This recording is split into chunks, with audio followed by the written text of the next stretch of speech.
speak through Fox News and let the independents who are tuning into you, let them know what it is that she stands for, the principles behind her positions. It used to be that new candidates were advised to brush up on the issues so they could handle questions from anyone, even tough questions. The idea behind that was that it prepared you also for actually governing. But now the advice to candidates is only to talk to sympathetic reporters. We need to start now by electing strong leaders who aren't afraid to shake it up. We need strong, principled leaders, public servants who respect our Constitution. Out of all the issues in politics, out of all the issues in the country, out of all the issues in the world, I could not have imagined before it happened that this issue would have a significant role in this year's elections. I was angry at my mother. Okay. So I started saying, Mom! Mom! Mom! Mom! Why did you do that to me? It's non-sexual. It establishes like parent-child relationship. So he didn't experience this growing up with his dad. And of course, there's a man named Richard Cohen, a guest on this program last December. Mr. Cohen believes that he can cure the gay, that he can cure homosexuality through a complicated combination of beating pillows with tennis rackets, cuddling, if you're a man, with him, and religion.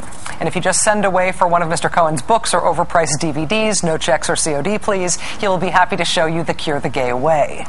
As it turns out, the homosexuality can be cured racket is not just guys like Richard Cohen seeking to knit their own ragged souls back together and to profit from your gullibility and shame. It is not just the sad sack Richard Cohens of the world. It's also now 2 Republican candidates for the United States Senate. 2. We already knew that Delaware candidate Christine O'Donnell's rise to prominence as a Christian activist involved a nationwide tour promoting the idea of curing the gay. She toured the country with a young man named Wade Richards, who is now gay again. Mr. Richards put out a YouTube video when Christine O'Donnell won the Republican primary for Senate. He seems very nice and happy and says he is very much still gay. But at one point in her career, Christine O'Donnell toured him around the country, showing him off as cured. Now, thanks to David Korn's reporting at Mother Jones magazine, we also know that Alaska's Joe Miller is also linked to the Cure the Gays racket. Joe Miller has on his campaign payroll the man who runs HopeForHomosexuals.com. You know, what you're hoping for homosexuals, I'm sure, is very different depending on who's asking. But for this particular guy, Joe Miller's guy, Terry Moffat, his hope for homosexuals is that they will be homosexuals no longer. As David Korn reports, HopeForHomosexuals.com in June flew an airplane towing a banner over Disney World's annual Gay Days event.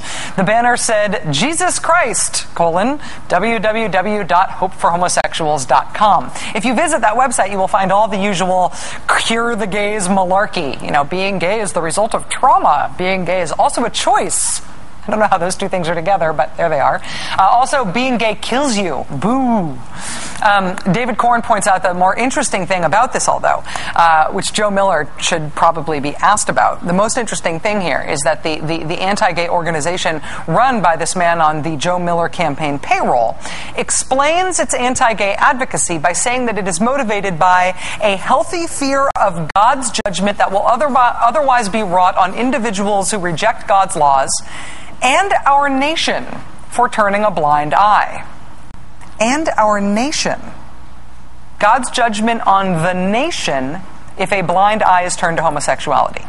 So the whole reason that Joe Miller's campaign consultant is trying to cure the gays is to save the country from God's wrath? Maybe? America, land of the free, home of the straight? Or else? Do you remember when Jerry Falwell said that 9/11 happened because of the gays? I think this might be the same idea. Joe Miller famously has said that he will not answer any questions about his past. Not going to do it, wouldn't be prudent. Joe Miller's Cure the Gays advisor, however, is Joe Miller's present, not his past. This is happening now. Mr. Miller, do you care to comment? The Tea Party American movement is going to grow.